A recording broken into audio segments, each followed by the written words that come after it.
Hey girl, Marissa here. You are listening to the Codependent Dummy podcast. As a young woman, you have been raised, reinforced, and rewarded for putting the needs of others above your own. Now, in your 20s, you're finding yourself exhausted, exasperated, and enveloped in shit relationships, especially the one you have with yourself. Codependency is a way of being where we put the feelings, wants, and needs of others above our own in an unconscious attempt to meet our own feelings, wants, and needs. Sorry to break it to you, sis, but that is not sustainable. This podcast is to help you undo all that so you can stop playing small and start taking up space, you dummy. Let's get to it. Hello, everyone, and welcome back to the Codependent podcast. Today, we are sitting down with Magena Amen. Magena helps those who've been dealt a shit hand in life. And she did ask if we can cuss. We can cuss, Magena. Maybe it's been trauma or some other awful experiences, but they've got you stuck and emotionally up and down. If you've ever been called too much or too sensitive, Magena's your gal. She helps people reclaim their runaway emotions to create more joy and better connection in their lives. Magena, thank you for coming on. Yeah, thanks for having me. I'm excited. Awesome. All right, so we'll start with the typical two. First being, how do you define the term codependency? Yeah, it's like a leaching system to me, right? Where there's a host and then there's a parasite, as bold as those words can be. But I think it gives a good image of the dynamic and what it looks like. So it's one person who gives and another who takes, but there's little to no reciprocity or a balance of give and take. And two people can get so dependent on each other that it gets to be like this delicate ecosystem. And when it's disturbed, it creates a lot, like a ton of discomfort in both parties. Although I'd argue that the codependent or the giver often feels like they're getting discomfort either way. I've never heard codependent and opposite codependent. Say more about that. Well, honestly, I listened to a few of your podcasts, and so I think somebody said it in that way, and I was like, oh yeah, that's nice. I'll phrase it that way, you know? Oh, that's good. So I have yeah. heard it. Yeah, but it was a long time ago. This is episode 99. So yeah, I need to go back. Okay, so a leaching system, there's a host and a parasite. There's give and take, but no reciprocity between the two, and it's delicate. So if it's disrupted, lots of discomfort and effort to restore the dynamic. Oh, 100%. Right. There's an effort to create that homeostasis again, or quote unquote balance, right? Dysfunctional balance, I guess you could call it. Because there is a balance somewhere in there, nonetheless, as dysfunctional as it can get. Right. And I'm curious if you have any experiences of codependency from your own life to share with us. Oh, yes, I have lots of them, but I'm going to choose one today.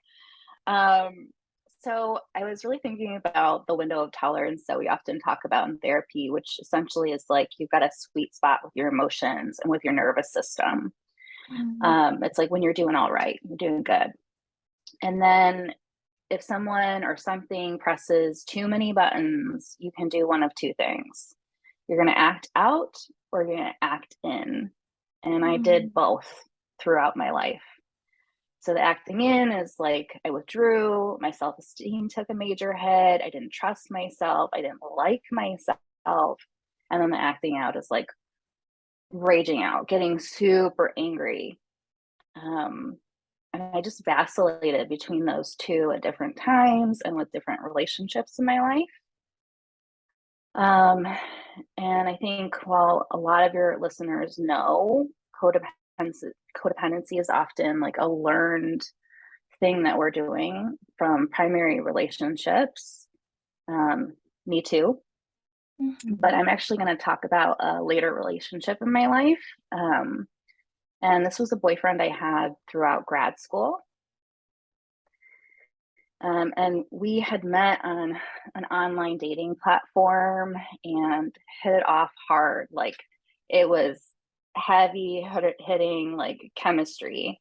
And he had some trauma in his past around like a failed marriage. And if I'm remembering correctly, he had told me that depression had gotten in the way for him, among other things.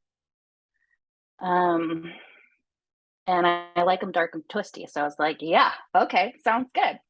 Right? That these, I just was thinking to myself, yeah, how did you perceive those red, yellowish flags, right? He's like, I have a failed marriage and depression got in the way of my former most committed relationship. And you're like, yes.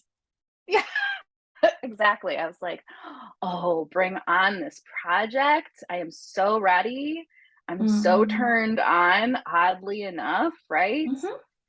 I love the men that I could save, right, quote unquote, And I think unconsciously and, somewhat consciously,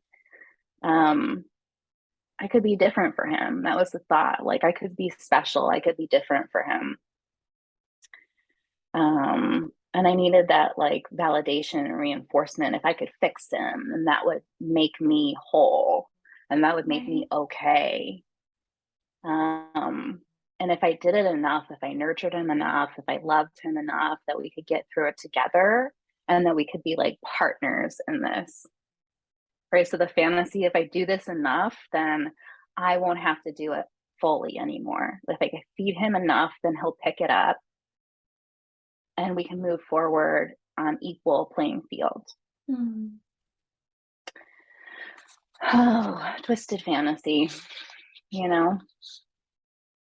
And of course, it was so amazing at first. And of course, you're going to guess it. He slipped into a depressive episode. And when he experienced them, it could be months, it could be a year or more sometimes. So they were lengthy. But he was functional. He would go to work. He would make time, quote unquote, for me. Like we would be in the same space together, right? But not interacting too much. Or he would, go hang out with friends at the bar, drinking, right? And so I'm like, but he's functional. He's good. We'll make it.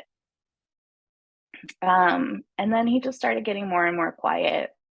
And he started making promises that the depression just couldn't let him keep. And so he would tell me one thing and he would do another.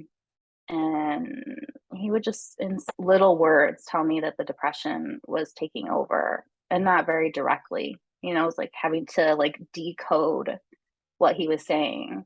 And mind you, I'm like learning to be a therapist at this time. So I'm like, oh, I'm going to use all my newly learned therapist skills to help him. Right. And so I would understand him, I would nurture him, and I would beg him to get help when I saw that like I wasn't going to be his happy pill, and that I couldn't fix him, and just rinse and repeat over and over and over again. And as with many codependents, I built up resentment towards him. Right. And like, that's like a pile-on from past codependent relationships. So now I'm like this giant mounding volcano. Right. And I would just get to rage, and I would like yell and cry and then rinse and repeat with that. And then I did finally honor myself, and I did leave the relationship. I made that choice. How? I think I just started to notice like when the anger and the resentment started coming up, like it just got too much for me. And it felt so much like I was acting out of my self, like out of my values and out of myself. And even though I didn't have those words at the time, it was like, ugh, I hate this. Like, this is not me. And it was just like, and I would talk to my friends about it, and I would feel like a broken record. I was like, this is like hurting my relationships. I had some close friends, and I was just tired of hearing myself too. And he had at some point said he wanted me to move out of state with him, and that was like a big jump and kind of one of the straws that broke the back of our relationship, because he like couldn't he couldn't make me feel safe enough to do that with him. And so he came to the time where he needed to make the moves to do that, and I just was like, I am not going to move to another state and just be isolated and like have no support and have this go on again and again. And at this point too, yes, I'm learning new therapist skills, and I was using it to like engage more in this codependent relationship, but I was also starting my own therapy journey and like learning more about my values and like who I am and like what's okay with me and what's not okay with me and what's not mine and what is mine. And I was just like, still in rage, but just like, fuck this. Like, I am done. And we went our separate ways. Wow. Yeah. I was acting out of my values. That resonates so much. Yeah, just the behaviors I've had, the most codependent relationships I've been in. Yeah, I feel like I just slowly chip away at my soul in my years. And slowly, it's usually very slow, right? Years potentially in a relationship, but just starting to recognize, yeah, here are my values. For everyone who's listening, I have one finger like pointing one direction, and here's my behavior, right? The opposite. And there's so much dissonance. Yeah, like it does come to a point where like something extreme usually has to happen. Yes. Yeah. Like something had to break for something newish, because it's not like I got it perfect after that. No. But something had to break for something newish for me to start to come more and more progressively into alignment with what I valued and who I am. I just knew like I learned over time, and that was one of my big lessons, that I like couldn't be Captain Save a Bro anymore, like no more. It was just too much. Right.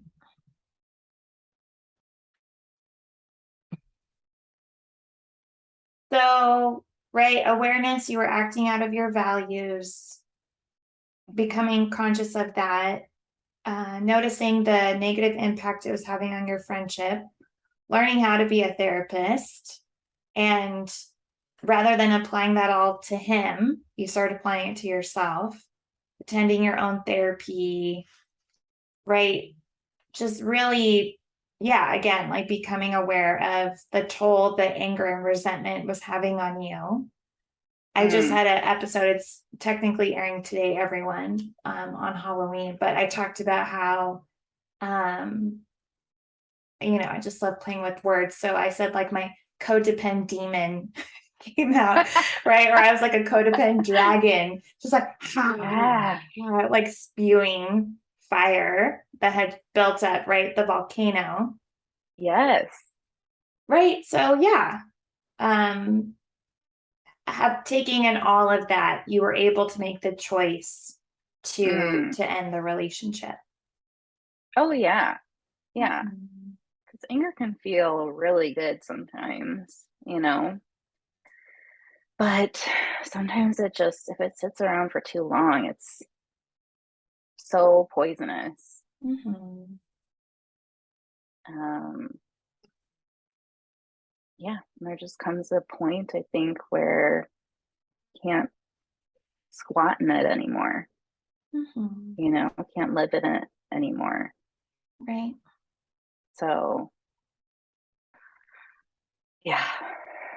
Plus, I had seen so much of that, like, intense anger growing up. And I had also, seen like the complete, like, um, emotionally not there kind of caregiver too. So I had both. Mm. Um, and he was like the emotionally not there, that boyfriend. And I'm over here acting in like the other way that I had seen a caregiver be with me.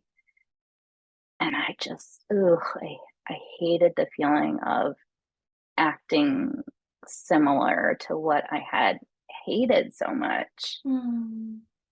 you know? I think that was also like a helping insight to help me stay in my body, stay in my value, and stay in myself. Wow.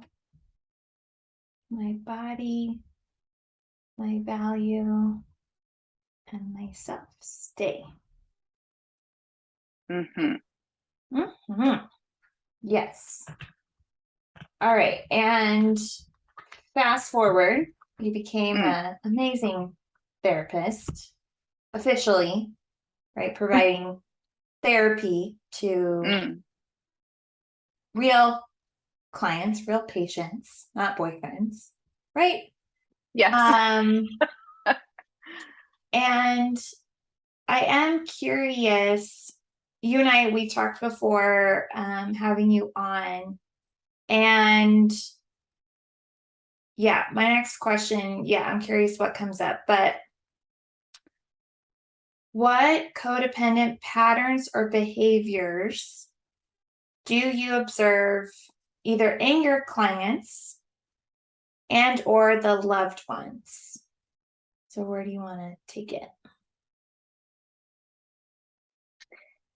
You know, when you and I first like got together and chatted about like what you're doing and stuff like that, I had mentioned to you that I can see, like, I see a lot of clients that are like the other end, like they are the one that it needs the most attention, right?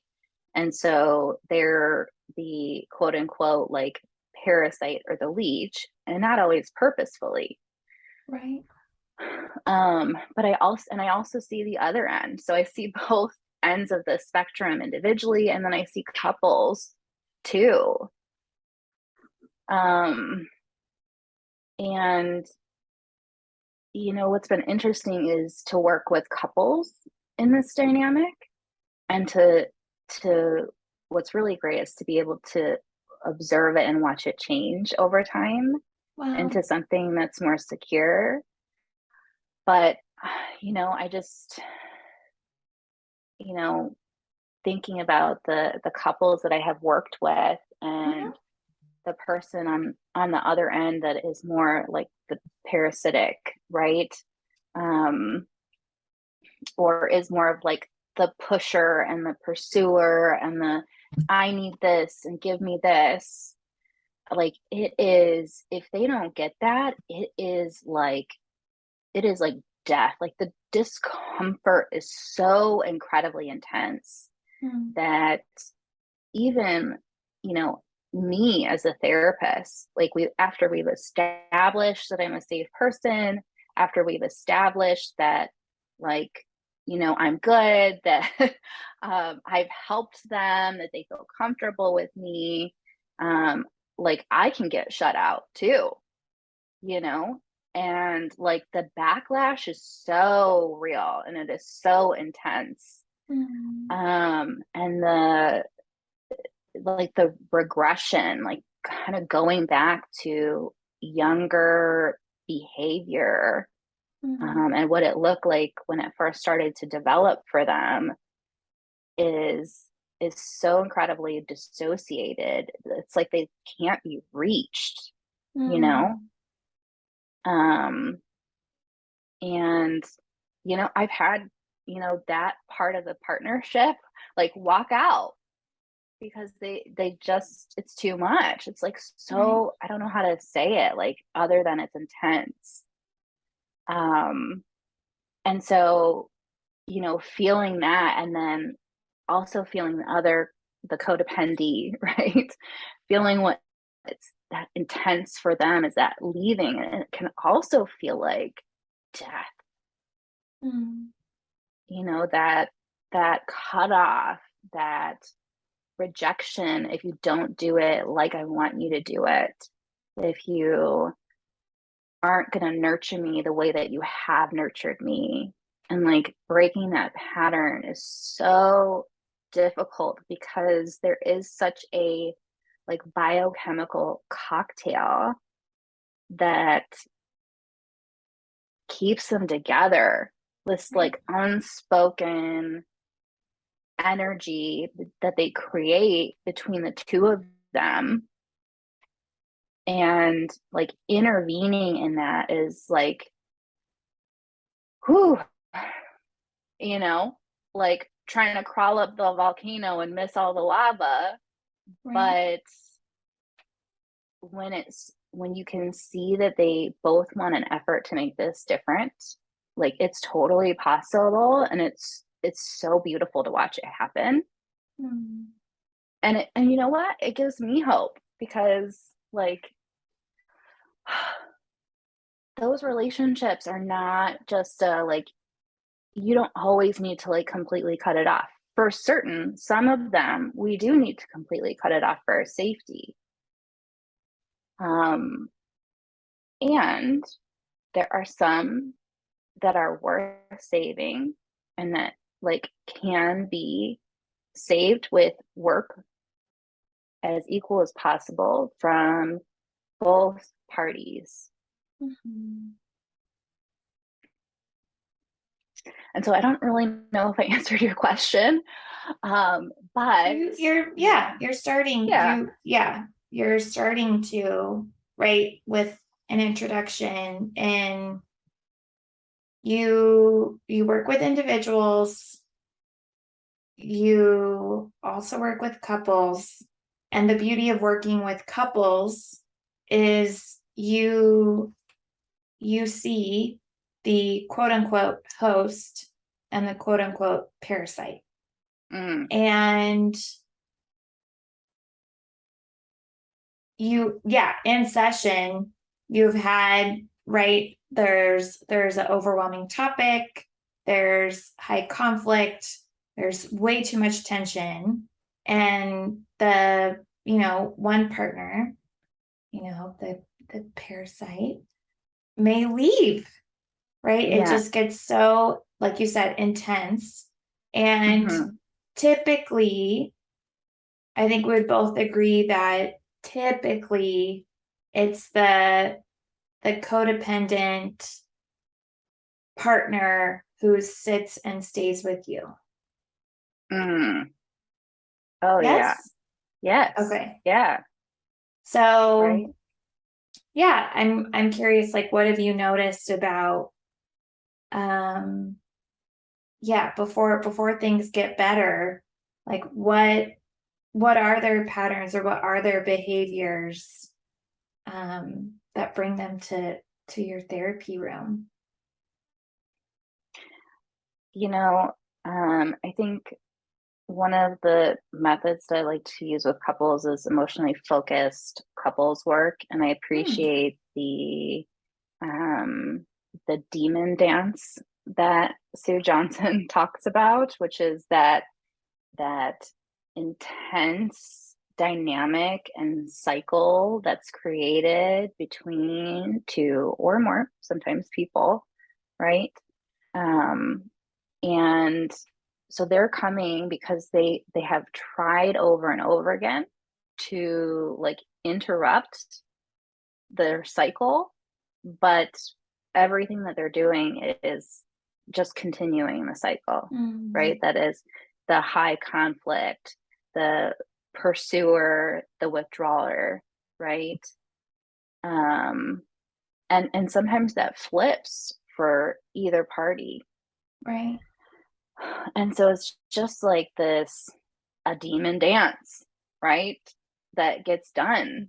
And the energy that's created between them is so like hot and heavy and intense. And they're just at a loss for how to stop this because a lot of, like you said, your codependent demon, Mhm. or, on the other end, and I know again, like parasite is such a strong word, and I know it's not purposeful that this person is, trying to do this all the time.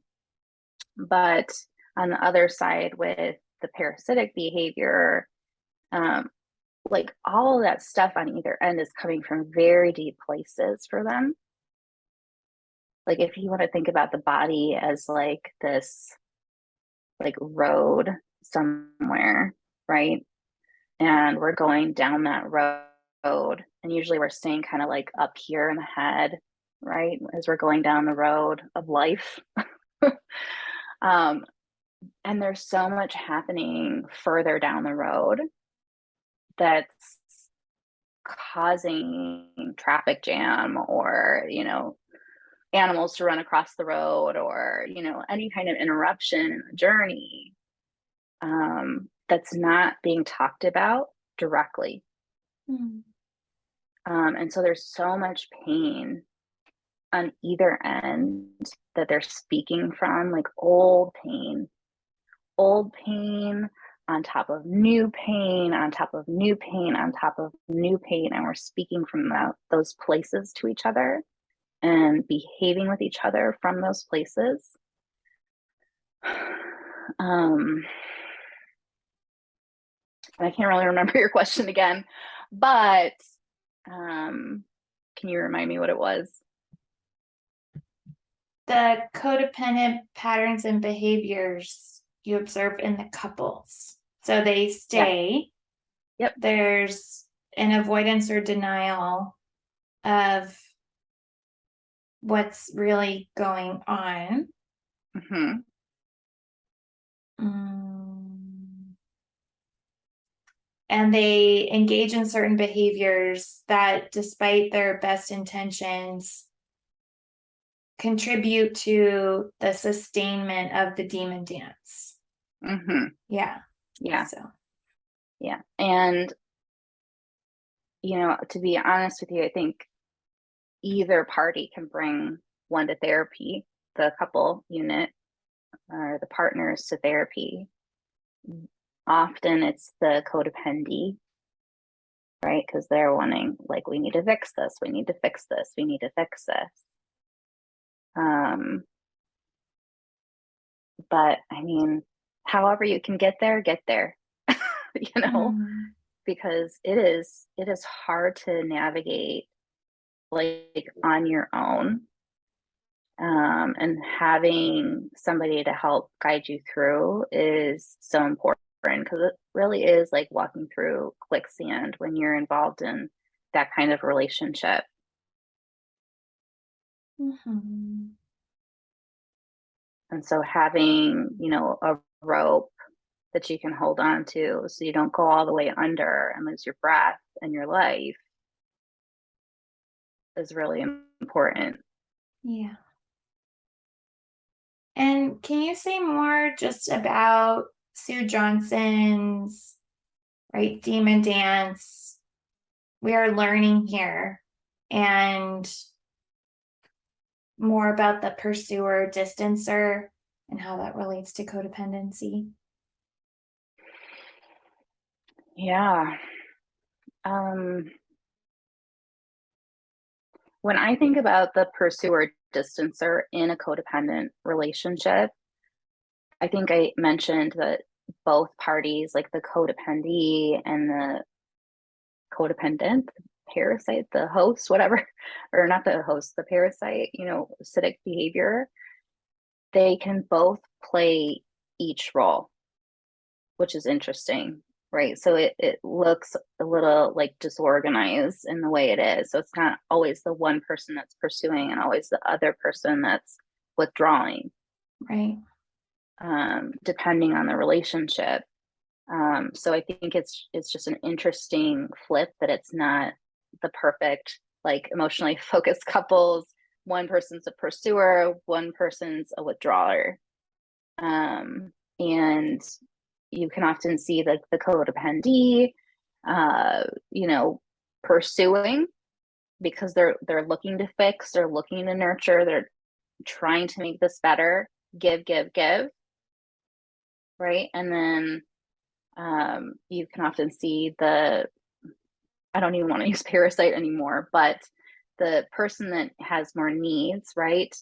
Or expresses them more, I should say, um, is like kind of can be like aloof or just like appearing to be like selfish because they have so much going on inside that they need help with. Mm. And so I guess you could say that that's kind of withdrawing because they're in themselves and focused on themselves and what they need. And so Right. they're not really, leaning more into their partner. Mm. And then how that flips is then if, the codependent doesn't give um the person with more needs or expressing more needs, right? If they don't give them what they need, how they need it, when they need it, then they're going to start to pursue and be like, where are you? Like, how come you're not giving me my needs sometimes? Mm. And they're going to get likely upset and angry and escalate it and start pursuing, right? And so often then the codependent can flip and withdraw and shut down, right? And go like, oh, like this is so exhausting. Like I feel like I'm doing what I can and it's not working. And we can come into like toxic shame. And that's a nervous system shutdown, Mm. right? And then I can look like the withdrawer if I'm doing that. And so it's like this like to and fro, this like tsunami kind of like ebb and flow, if you will, Wow. versus like the natural ebb and flow that might happen with the ocean. So, yeah, I think that's an interesting dynamic that at least I haven't read in Sue Johnson's work where she talks about that like switching that's happening. Right. But yeah. Yeah. I agree, it totally can. Especially in romantic relationships, which for everyone, Sue Johnson, she's a couples therapist, so mostly works with couples. But Mm. yeah, it can also be with siblings who are codependent, with, Mm. right, if you're codependent with a parent. Yeah. Yeah, no, I know at times, like, I really have, despite being utterly dependent on other people for my self-worth, there Mm. have been times where I have been able to flip it. I am pursued. I have all this power, but Mm. it's more rare and Yes. it's short-lived. And Mm. yeah, and then I feel shameful or uncomfortable or okay, now you're back. Okay, we're fine. Like, how can I help you again? Yeah. But it's true. I'm not this like completely, I'm not a doormat all the time. Sometimes, yeah, Right. I stand up. Yeah. Any other thoughts to add to that?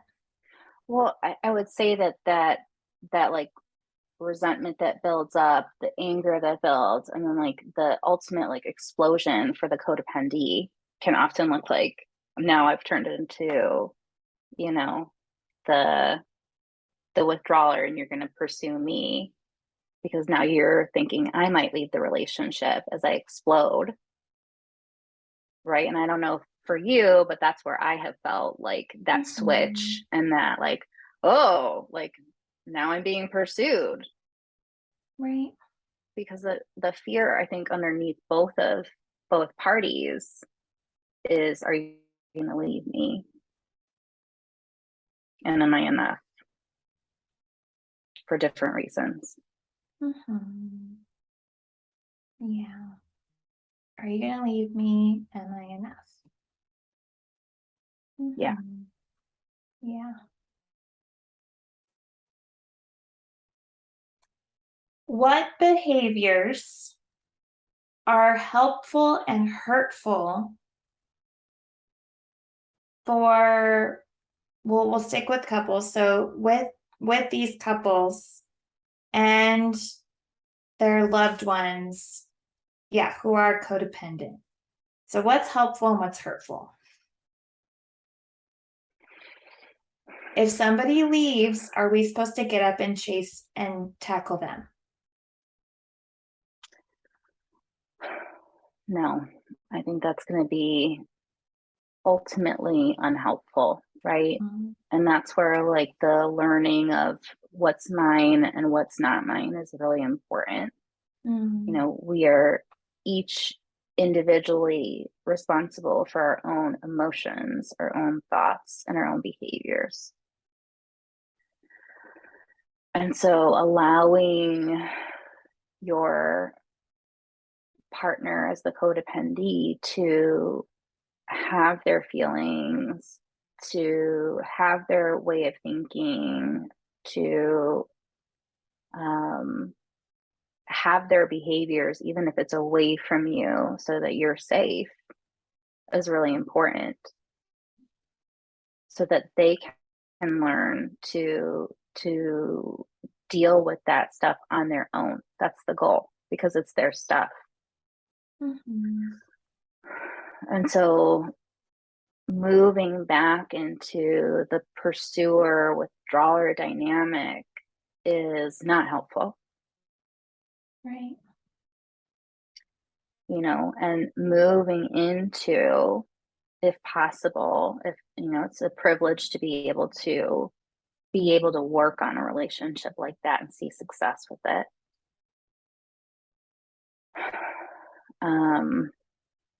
So if we can move into attunement and, separated responsibility for each partner with reciprocity, that would be the goal.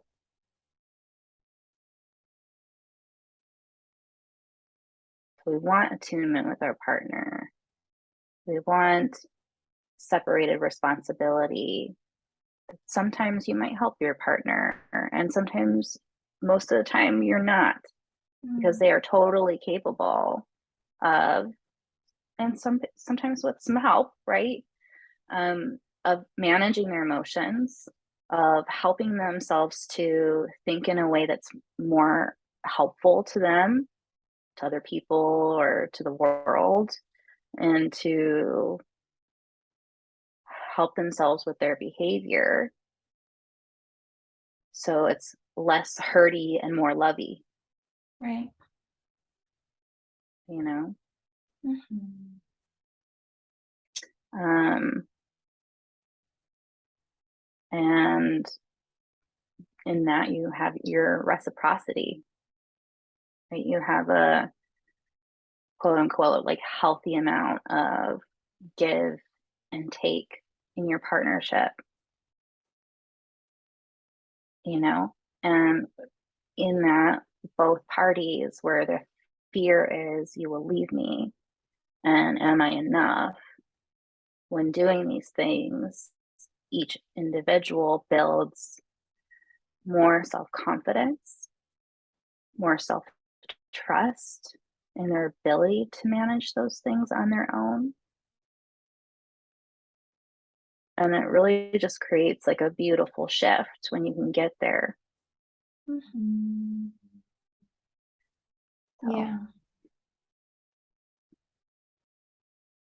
So attunement, separated responsibilities, reciprocity equals self-trust, self-confidence. In contrast to chasing, pursuing, shaming, blaming, bringing up the past. I used to love to do that. I'm just trying to think what I did, or what I still do in my codependent relationships. Judging. Mm-hmm. Trying to think. Being like contemptuous with your partner, like put downs, or all of the going to like John and Julie Gottman's work, also couples therapists, and like Right. they're four horsemen of the apocalypse, right? You've got like the stonewalling, which is like shutting your partner out and withdrawing, right? You've got the criticism, right? And you've got contempt, which is criticism's ugly cousin, where we're now putting somebody down. Criticism is like, oh, you didn't take out the trash again, right? And contempt is like, you're so stupid, you didn't take out the trash. And then defensiveness is the other one, right? And defensiveness gets into that like blaming stuff too. Right. And yet, reflecting on some of my current and past relationships, especially in my past, not so much current, but I feel like codependents unintentionally have read through a textbook on how to do what's hurtful ultimately, right? Oh. And we just from our childhoods, from the content that we watch and ingest, and a multitude of reasons. If I continue to pursue, if I remind you of your misdeeds, if I guilt you for the way you've treated me, we will be better as a consequence. Yes. Yeah. Because there is a deceivingly close, intimate feeling with that demon dance, right? And feeling so dependently attached with somebody. There is a really wicked intimacy there. I love your language. Wicked intimacy, deceiving intimacy, right? Like this dark, twisted fantasy. Yeah. And I was, as you were talking about, like the things that we've seen, 100%, like in our primary relationships, right? Or growing up often. But then I was just watching The Notebook with my stepdaughter not too long ago, and this used to be like one of my favorite movies, and this is the first time I watched it like after my therapist training and being a therapist for so long, and like seeing it from a very different lens, and having that moment of like, oh, I used to think like this was so amazing, and there are certainly parts of the relationship in The Notebook that are amazing, but you can see that codependent dynamic in the very beginning. It's like hot and heavy, and the fighting is intense, and she's even slapping him at different points, and wow, it's just it's interesting to rewatch from that lens. And this is not the only movie, or media that's out there depicting relationships. No, I've been watching Sex in the City again. I'm like, Carrie, like Mr. Big, he is covered in red flags. Just covered. And like ultimately she does end up with him. I'm like, this is not a model for healthy relationships. Yeah. Okay. So I am curious. Yeah, with the couples you work with, what where do you begin in breaking these patterns? Yeah. Well, it's a lot of like beginning with just reflecting and mirroring what's going on with them and making sure I understand it right. So it's not an immediate like indictment of the relationship. Like, you guys, you're too codependent on each other. It's more of like, I'm seeing this. Is this what's happening? I'm seeing this. Is this what's happening? And once we have like a full picture, right, then I'm going to start in with and integrate in some of the psychoeducation, or basically just educating them on codependent relationships and pursuer withdrawer dynamics and the four horsemen and what are substitutes for the four horsemen, and helping them speak from a place that is here and now while in dual awareness with the past hurty places, because those aren't going away. They might be less intense over time, but it's helping them get into awareness of the here and now and letting that take the wheel, with the past kind of riding shotgun, so to speak, so that they can kind of translate the past into the now and speak from there and with their new tools. Right. And then rinse and repeat. Practice, practice, practice, practice. Coaching, coaching, coaching, coaching. Rinse, repeat.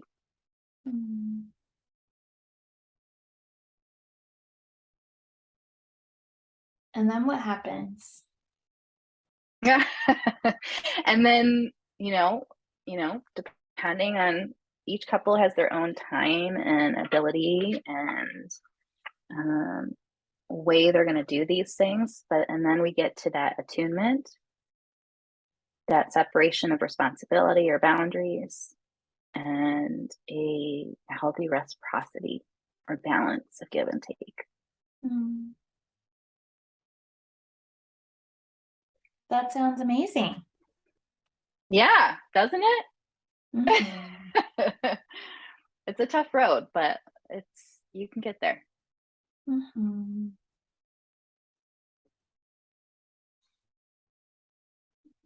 Other thoughts on your initial steps or ways you help disrupt, deconstruct to create new patterns?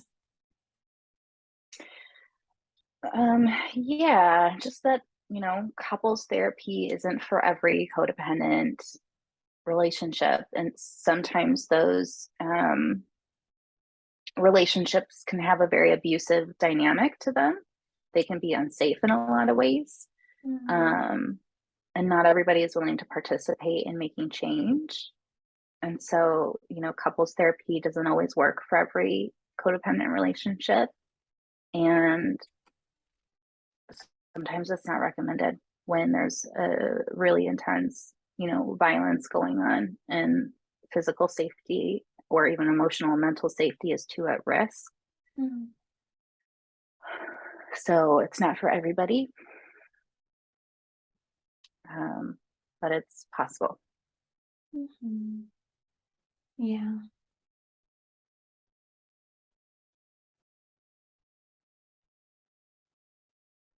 Those are all my questions. Cool. Any other thoughts? insights? One of the things in listening to some of your podcasts before I came on, just to get to know you a little bit more and some of the work that you've done, I noticed that you speak really slowly, which was so nice for me, actually, because having had, my own traumas and dramas in life, I need to move slowly through things. And so sometimes, I'm excited and I'm a little nervous for the podcast, of course. But I hope it didn't get too sticky in there and non-linear, and that it was understandable for everybody. Yeah, it is. And yeah, thank you for your observation. Sometimes listening back, I'm like, God, I'm talking so slow. I don't think I talk that slow in real life, but I guess I do. And yeah, I appreciate you coming on. We haven't talked about Sue Johnson. We've mentioned Pursuer Distancer. Four Horsemen have come up, but yeah, always a good refresher. And yeah, what resources do you have available if someone's curious to hear more? Yeah. So on my website, elevatepsychservices.com, I have a blog, which I just started this year. So there's not much on there, but a few helpful things. There's a couple of tips and tricks on helping yourself to regulate emotionally and physically. And another video on tips and tricks on how to regulate and shift your thinking so that you can move into different behavior. And then, I also have a tutorial on how to find a therapist through several different directories, because it can be tough out there to find a therapist and sometimes to get calls back. And so, yeah, just some quick, fun, hopefully, tips on mental health and getting yourself hooked up with a therapist if that's where you're looking to go. Yeah, thank you. So I'll put a link to your website, elevatepsychservices.com. Any other ways people can contact or find out more about you? Yes. So my website's the number one, but you can also reach me on my phone at 909-344-5292. And I love a text message. You're going to get more response from me with that. I'm also on Instagram at Elevate Psych and on Facebook with the same handle. Okay. And I have an email, but probably better to reach me those ways. Okay. So yeah, I'll put links and that information in the show notes for everyone to check out. And thank you for coming on. Thank you for having me. Okay. Bye, everybody. Bye. Hey, girl. It's Marissa again. I'm not like a regular podcaster. I'm a cool podcaster, right? Thank you for listening and staying till the end. You can find me on Instagram at Therapy with Marissa. Email me, marissa@codependummy.com. Check out codependummy.com for more information on the show. And baby girl, a subscribe, rating, and review would be much appreciated. Till next time, I want you to remember, if you are feeling unseen, I see you. If you are feeling unheard, I hear you. And if you think that you don't matter, know that you matter to me. I want you to go out there so you can stop playing small and start taking up space, you dummy. And now, the disclaimer. Girl, this is not therapy, and I am not your therapist. This podcast is designed to provide accurate and authoritative information in regards to the subject matter covered. It is given with the understanding that neither the host, publisher, or guests are rendering any legal, clinical, or other professional service. If you want or need a professional, please